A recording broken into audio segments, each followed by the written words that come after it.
Bonjour à toutes et à tous, bienvenue dans 101%. Aujourd'hui, je reçois la Sega.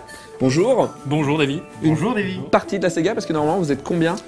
On est un peu plus nombreux, on est plutôt 25-30 normalement. Voilà, donc là déjà, vous voyez, le plateau est rempli, donc 30, ça marchait pas.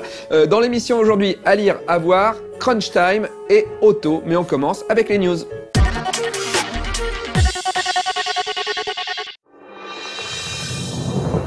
Wars & Battles est un wargame au tour par tour sorti sur iPad à la fin du mois de novembre dernier, et ce, malgré l'échec de sa campagne Kickstarter mi-2013. Téléchargeable pour quelques euros, ce titre, sans pub ni micro-paiement, a été développé à Paris par le studio Battle Factory, fondé en juin 2013. Visuellement attractif, il propose un environnement de jeu en 3D avec une carte tactile que l'on peut faire tourner dans tous les sens. On peut l'afficher en 2D aussi, et il est possible de zoomer dessus. Sur cette carte, le joueur peut déplacer ses unités et doit parvenir à relever les objectifs fixés dans le nombre de tours impartis. Le contexte du jeu se veut historique et réaliste. La première campagne proposée est ainsi la bataille de Normandie en 1944, sachant que d'autres arriveront par la suite. Et que toutes ne seront pas liées à la Seconde Guerre mondiale, les développeurs ayant prévu des batailles additionnelles comme Austerlitz en 1805 ou Gettysburg en 1863. On notera au passage que le titre a profité du concours de nombreux spécialistes du jeu de plateau et d'experts des périodes historiques abordées. Jouable en solo comme en multijoueur, Wars & Battles souffre de temps de chargement très long entre les différentes cartes et d'un certain manque de clarté quant à ses mécaniques de jeu. Très accessible, il ne joue pas dans la même cour qu'un Panzer General par exemple, et s'avère moins intuitif et immédiat en termes de prise en main qu'un Advance Wars. Mais pour les amateurs de wargame, ce titre reste attractif, surtout une fois les premières missions passées. Actuellement disponible sur iPad, Wars & Battles devrait sortir courant 2015 sur Windows, Mac, Android, mais aussi sur différents smartphones.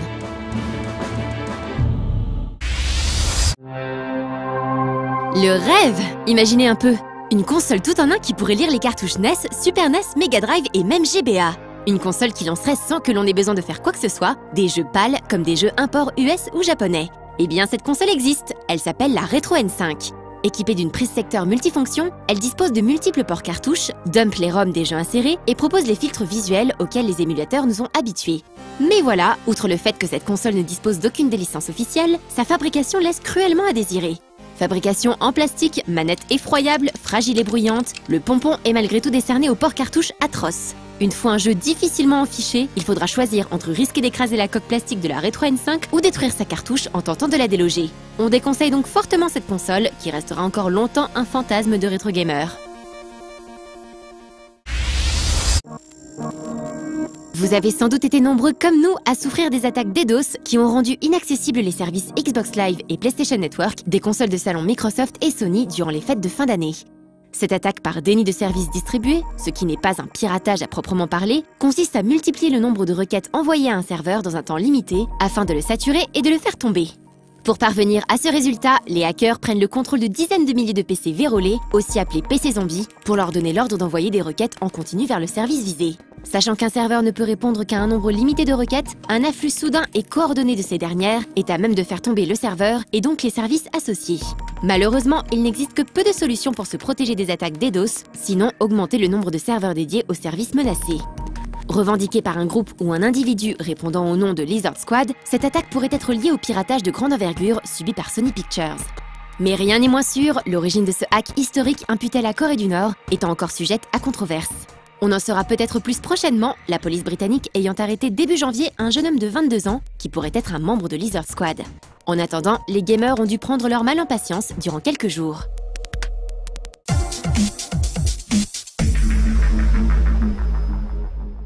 Je les ai présentés au début de l'émission, j'ai dit que c'est la Sega, mais la Sega, qu'est-ce que c'est? Alors, déjà, vous allez vous présenter, chacun votre tour. Donc, on commence avec Simon. Simon, qui est à vous. Alors Simon, tu es? Alors moi mon pseudonyme c'est Jumpman. Oui. En général on m'appelle plutôt comme ça dans ce milieu-là. Je suis guitariste et flûtiste et très geek en même temps. Et donc je fais partie de la Sega, dont l'un des grands fondateurs est à ma droite. Bonjour, oui, alors grand fondateur, merci Simon de ne pas tarir d'éloges à mon égard. Donc Robin Hood FR sur YouTube aussi, musicien, trompettiste, pianiste et maintenant depuis peu à la baguette dans notre orchestre. Et puis nous avons aussi donc Julien qui est parmi nous ce soir. Hop. Voilà, donc Julien, que je n'ai pas de pseudo malheureusement. Bah c'est pas grave, et toi tu es à la harpe. Donc je suis oui le harpiste et un des grands arrangeurs, enfin des grands arrangeurs des... Si on peut le dire. Je ne dirais pas ça comme ça. Alors. Donc, maintenant, on a des pistes. On sait que vous avez des instruments de musique, que vous êtes beaucoup. Donc, maintenant, la Sega, qu'est-ce que ça veut dire? Alors, la Sega, c'est la Société des écrituristes gamers-arrangeurs. Est-ce que vous savez qu'il y a des fautes d'orthographe? Non. Écrituriste, ça existe? Oui. Ok, d'accord. Et alors, pourquoi la Sega? Pourquoi la Sega? Je pense que Robin sera plus à même de répondre. Ouais. Mais, Eu cette idée. volontiers, j'ai eu cette idée avec Julien, hein. On a fondé ça un peu ensemble en fait, avec Simon et quelques autres. On est tous plus ou moins musiciens issus du conservatoire de Paris et on s'est rendu compte qu'on était pas mal de geeks aussi. Et on s'est dit ce serait sympa de faire quelques reprises de thèmes de jeux vidéo, des jeux vidéo qu'on apprécie, qu'on a tous un peu dans les veines depuis pas mal d'années. Et ça s'est fait, au début on était 5-6 et puis de fil en aiguille on a grossi et maintenant on est presque une trentaine. Donc ça devient vraiment pas mal du tout. On a tous les pupitres qui sont rassemblés, donc ça c'est vraiment sympa. On a pas mal de vidéos sur internet, hein, si ça vous dit. Justement, on a une vidéo, on la regarde.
Maintenant, vous savez ce qu'est la Sega, on continue à en parler juste après Crunch Time.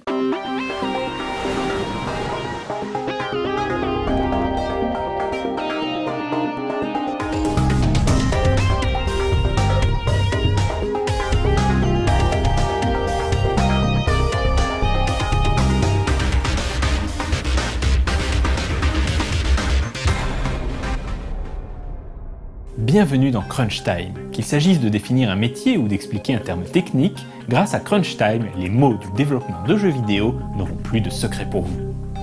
On entend souvent parler de jeux AAA, AA ou Time to Market. Aujourd'hui, nous allons expliquer ce à quoi correspondent ces trois catégories. Un jeu AAA est le plus ambitieux projet qu'il est possible d'entreprendre du point de vue de la production. Ce sont des développements dont le budget peut monter à plusieurs dizaines de millions de dollars, proposant des graphismes spectaculaires et exigeant un long temps de développement. C'est typiquement le blockbuster de fin d'année. Mais attention, l'appellation AAA fait référence à l'ambition de la production, pas nécessairement aux qualités ludiques du produit final, qui peuvent s'avérer discutables pour les joueurs exigeants. Le souci d'un AAA, c'est qu'il coûte tellement cher à réaliser qu'il peut faire couler l'éditeur ou le développeur si jamais il n'est pas rentable. Pour être rentable, il doit se vendre à plusieurs millions d'exemplaires, et donc obligatoirement séduire le grand public, ce qui implique souvent une part de simplification de l'expérience de jeu. De plus, les éditeurs auront tendance à privilégier des franchises ayant déjà fait leurs preuves afin de bénéficier de la base de fans déjà en place et donc limiter les risques. Un jeu AA, c'est un jeu sur lequel l'éditeur a mis les moyens tout en restant raisonnable. Ce sont souvent des projets ayant coûté moins de 5 millions de dollars et qui proposent des graphismes très honorables mais qui ne sont pas le nec plus ultra. Le AA est moins risqué à produire qu'un AAA et est donc un bon format pour lancer de nouvelles séries qui pourront devenir des AAA par la suite si le potentiel est là. Enfin, il y a les projets dits Time to Market. En anglais, Time to Market est une expression qui désigne le temps requis entre la conception et la mise sur le marché d'un produit. Et donc on donne cette appellation à un jeu qui doit impérativement sortir à une date précise, par exemple le jeu adapté d'un film et devant donc sortir à peu près en même temps. Les Time to Market peuvent être de très bons jeux, mais c'est avant tout l'opportunité commerciale et marketing qui prime pour leur éditeur. Évidemment, ces catégories ne sont pas absolues, mais sont relatives aux plateformes auxquelles le jeu est destiné. Un AAA sur 3DS ne coûtera bien évidemment pas aussi cher qu'un AAA sur PC.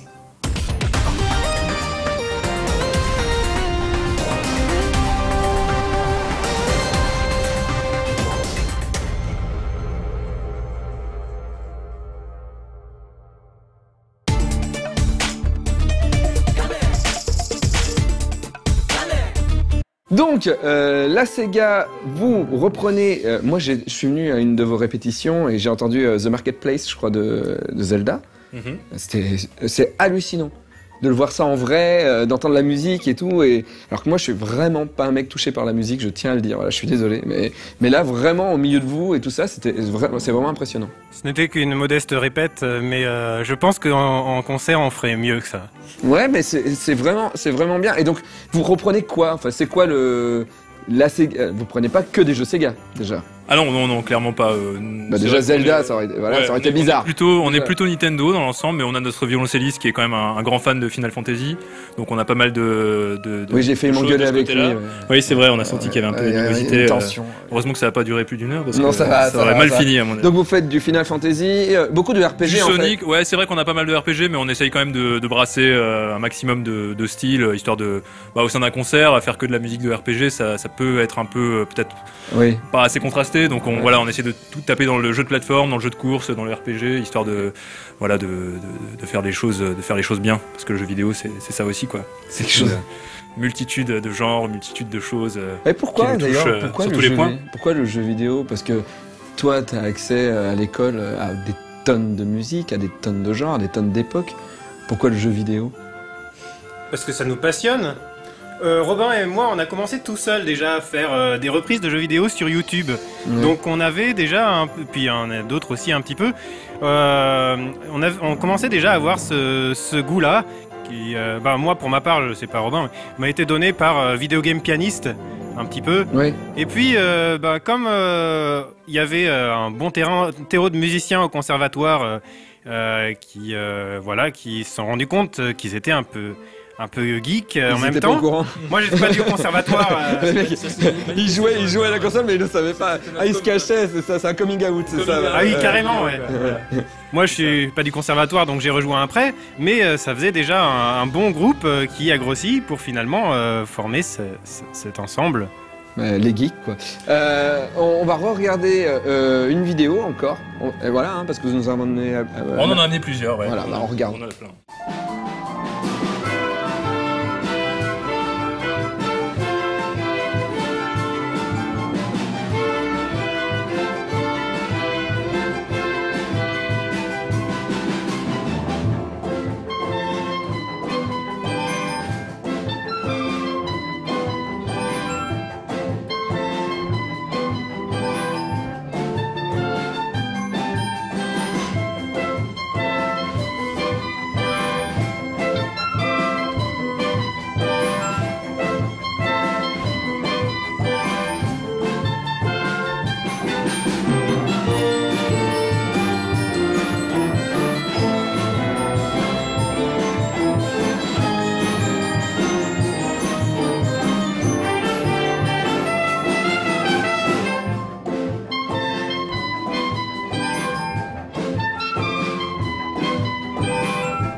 Voilà, donc c'était Sonic en live, c'est ça? En live, non, en répétition filmée, disons. C'était pas un live, filmée. on l'a fait en live aussi, et d'ailleurs on le refera en live, puisqu'on a plusieurs concerts qui se profilent pour cette année 2015 qui démarre. Ce sera probablement à Geekopolis en mai prochain. Voilà, c'est en train de se préparer. On va même peut-être avoir des collaborations avec d'autres ensembles que si vous êtes habitué à Geekopolis, vous aurez l'occasion de retrouver avec nous. On vous en dit pas plus. Si vous voulez nous voir, ce sera à Geekopolis, donc fin mai prochain. J'ai rien à dire, bah on va regarder Otto. Hein.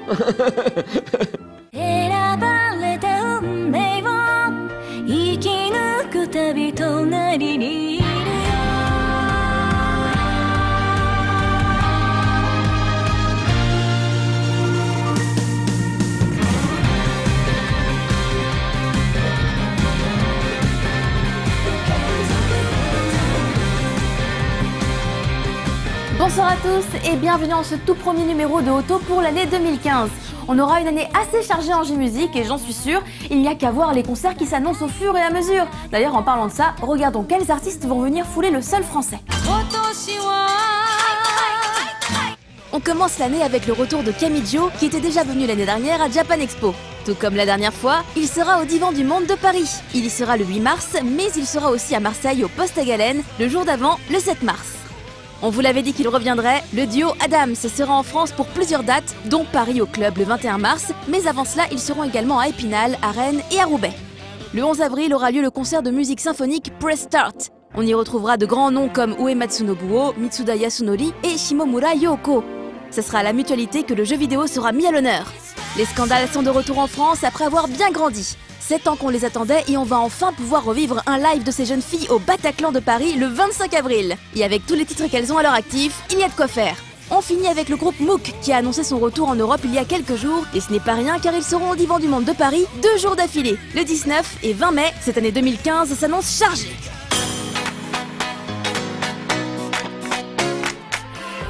L'émission s'achève, on va enfin découvrir quels clips vont rejoindre l'antenne ce week-end. Juste avant de partir en vacances, José vous avait présenté un clip de Mayuko. Si vous accrochez à son univers, vous serez content d'apprendre que Touch My Soul arrive en rotation. Un clip tout en délicatesse. On retrouve également le clip Moichido de Hamadarashi, un titre plus rock que ce que l'on a pu voir jusqu'à maintenant, mais toujours en animation. Un vrai plaisir pour les yeux. Vous aviez eu I Miss You des Cute il y a quelques semaines, vous deviez sûrement attendre The Future qui est l'autre essai du single. Et bien la voilà, une mélodie qui sautille autant que What Is Love. D'ailleurs, The Future, vous le retrouverez également dans Ami Ami Idol ce samedi. On va continuer à danser avec Prof Sakamoto. Dans son clip Bokura no Sekai ni Dansuo, il va acquérir de nombreuses capacités de danse pour sauver sa bien-aimée. En plus, ça tombe vraiment bien, vous venez de le voir à l'œuvre dans Toko Toko ce lundi. Vous l'avez découverte juste avant les vacances, la charmante Asakura Saya avec son patois et sa technique de chant qui vous font voyager direct au Japon. Avec Sabano Misocha, on se balade dans la grande ville. On quitte la métropole pour aller dans la nature, là où vos instincts primitifs refont surface. Kit veut vous faire un wild kiss, tel un fauve avec son gilet en imprimé léopard, il danse pour vous charmer. Voici un titre de 2009 de Ito Yuna. C'est Let It Go, mais attention, rien à voir avec un certain titre à succès de Disney. Non, ce titre est la chanson thème du film Tenshi no Koi, adapté du célèbre roman pour téléphone portable. En plus, c'est Tabo Koichi, ex-membre de Superfly, qui l'a composé. Que du bon! On repasse à un titre plutôt récent, La Quen de Merengue, un titre sorti en août de l'année dernière qui était la chanson thème d'un drama. On retrouve également ce titre dans le dernier album du groupe, Campfire. Une des belles découvertes du dernier Japan Expo, c'est sans conteste Rhythmic Toy World. À n'en pas douter, ce groupe a du potentiel et devrait faire parler de lui au Japon. Voici leur dernier clip en date, Hiroha ni Koreto. Une fois de plus, ça déménage. Et enfin, il y aura One Piece Shinju, le dernier clip des Abangarudo. Ça faisait un moment que j'attendais son arrivée sur No Life et le voilà enfin pour bien débuter l'année. Un clip qui se passe principalement sous l'eau et qui est tiré de leur dernier album en date Utsukushi Ikuni. Yoko-san est vraiment très belle dans ce clip et la question que je me suis vraiment posée, j'ai toujours pas la réponse, c'est quel maquillage elle utilise pour que ça reste aussi bien fixé même sous l'eau. One Piece Shinju est un des titres qui m'a le plus plu pour sa mélodie enjouée qui tranche avec le clip. Et vous, arrivera-t-il à vous plaire aussi? Si c'est le cas, pensez à voter pour lui dès samedi soir pour le J-Top. À la semaine prochaine sur No Life, bye bye.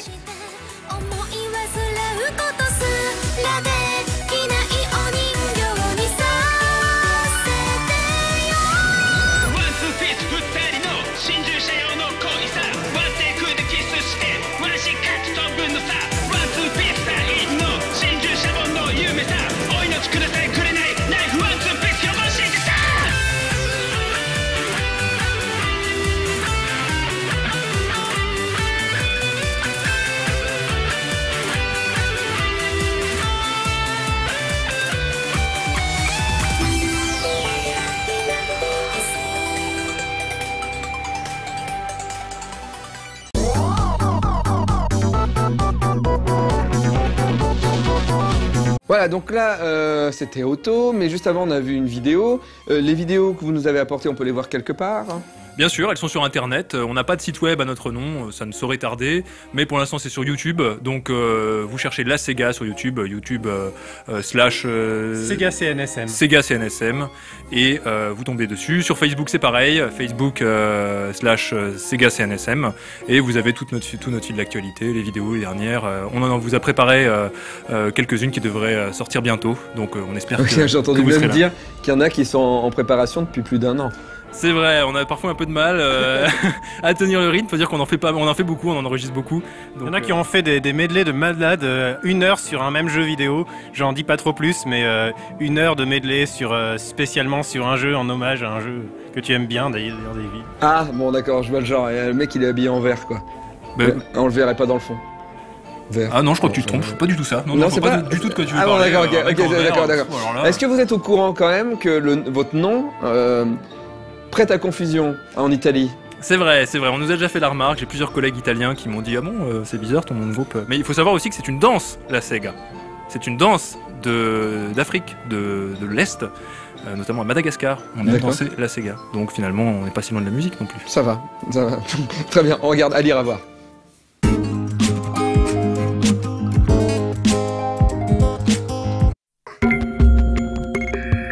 Après des départs chahutés, l'éditeur est attendu au tournant, un peu trop peut-être, aurait-on envie de dire. Le coffret fait plaisir à prendre en main et le contenu est massif.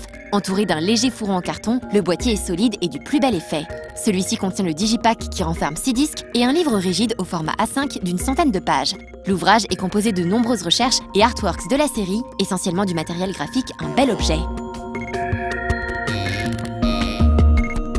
Le digipack en lui-même, superbement illustré, semble un peu fragile. Les supports internes des disques ont subi un défaut de collage qui peut entraîner une mauvaise position de ceux-ci. Un mal pour un bien, le défaut est souvent facilement rectifiable manuellement, sans forcer. Encore.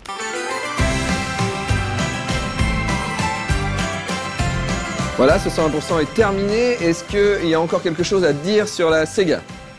Il y aurait des tonnes de choses à dire, hein. On a tellement de Geekopolis musique, bientôt pour oui, voir Geekopolis donc, c'est ce qui est de plus concret. Il y aura peut-être d'autres choses, ce sera de toute manière sur notre page Facebook. Japan Expo, ça a l'air de se profiler, mais je n'en dis pas plus pour l'instant parce que on sait jamais. Voilà, on sait jamais. Donc on espère vous y retrouver. Voilà, super. Eh bien écoutez, si vous avez envie de vous taper une seg, allez sur YouTube. À bientôt.